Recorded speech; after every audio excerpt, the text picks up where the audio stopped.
तो ओला इलेक्ट्रिक ने अपने क्वार्टर फोर के नंबर को डिस्क्लोज कर दिया है। तो चलिए देखते हैं क्या है क्वार्टर फोर के नंबर्स के अंदर। डाटाबेस के यहाँ पे क्रॉस में है।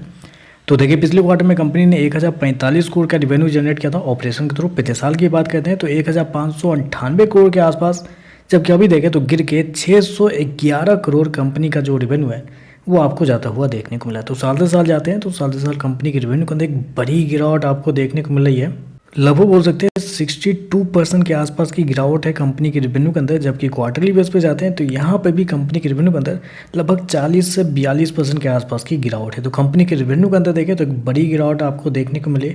हालांकि मुझे लगता है कि सबसे ईजी अगर किसी कंपनी के नंबर्स को निकालना रहता है वो होता है ऑटो इंडस्ट्री, क्योंकि हर महीने ये सारी जो कंपनी ऑटो इंडस्ट्री के जो नंबर होते हैं वो हर महीने बताती है कि हमारे कितने सेल्स हुए हैं, हमने कितने अपने स्कूटर बेचे हैं या जो बेचे हैं। तो उसमें ही दिख रहा था कि हर महीने कंपनी का सेल्स साल दर साल 50% 60% गिरता हुआ देखने को मिल रहा था।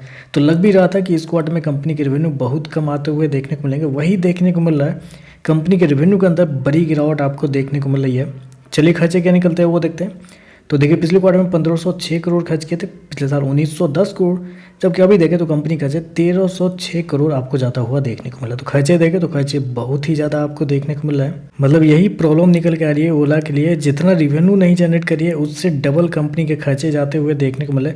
स्पेशली आप एक चीज़ गौर कीजिए, 611 करोड़ का कंपनी रिवेन्यू जनरेट करिए ऑपरेशन के थ्रू और 680 करोड़ कंपनी खर्च करिए अदर एक्सपेंस के नाम पे।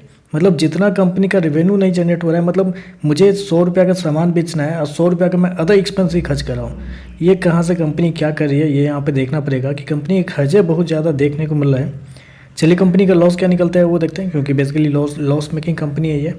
तो देखिए पिछले क्वार्टर में 564 करोड़ का लॉस था, पिछले साल 416 करोड़ के आसपास, जबकि अभी देखें तो कंपनी का लॉस बढ़ के 870 करोड़ आपको जाता हुआ देखने को मिला। तो रिवेन्यू आधा से कम हो गया है और कंपनी का लॉस साल दर साल डबल से भी ज़्यादा देखने को मिल रहा है। जबकि क्वार्टरली बेस पे जाते हैं तो यहाँ पे भी कंपनी का लॉस आपको ज़्यादा देखने को मिला है। तो मतलब कितना लॉस चाहिए कंपनी को, मतलब गजब के कंपनी नंबर आपको दे रही है। हालांकि मुझे याद है जब कंपनी से पूछा गया था कि कंपनी कब प्रॉफिटेबल होगी, तो कंपनी ने बताया था कि जब कंपनी के जो सेल्स है पर महीने 50,000 क्रॉस हो जाएगा तब कंपनी प्रॉफिटेबल आना शुरू हो जाएगी। लेकिन पिछले 5-6 महीने से देखा जाए तो कंपनी के सेल्स लटक चुके हैं। 15,000 से 20,000 करोड़ के बीच में कंपनी का सेल्स आता हुआ देखने को मिला है। तो 50,000 करोड़ कब सेल्स कंपनी के पूरे होंगे ये तो कहना बहुत मुश्किल है। ईपीएस की बात करते हैं तो देखिए पिछले क्वार्टर में ₹1.28 माइनस का, पिछले साल ₹1.14 माइनस का, अभी देखें तो ₹1.97 माइनस का आपको देखने को मिला है। रिजल्ट बहुत ही ज़्यादा कमज़ोर आपको देखने को मिला। उम्मीद थी कि थोड़े कमज़ोर आएंगे, लेकिन इतने कमज़ोर आएंगे मुझे ही लगता है कि मार्केट को इसकी उम्मीद थी, क्योंकि लॉस आपको डबल से भी ज़्यादा हो रहा है, कंपनी का रेवेन्यू आधा से भी कम होता हुआ देखने को मिला है। तो देखते हैं इस पर मार्केट कैसे रिएक्ट करता है, क्योंकि शेयर ऑलरेडी बहुत ज़्यादा गिरा हुआ है। तो थोड़ी बहुत और गिरावट मुझे लगता है कि देखने को मिल सकती है। उसके बाद देखते हैं अगले क्वार्टर में क्या नंबर आते हैं। आजकल बस इतना ही। वीडियो पसंद आए तो लाइक कीजिएगा, साथ में साथ चैनल को सब्सक्राइब जरूर कीजिएगा। धन्यवाद।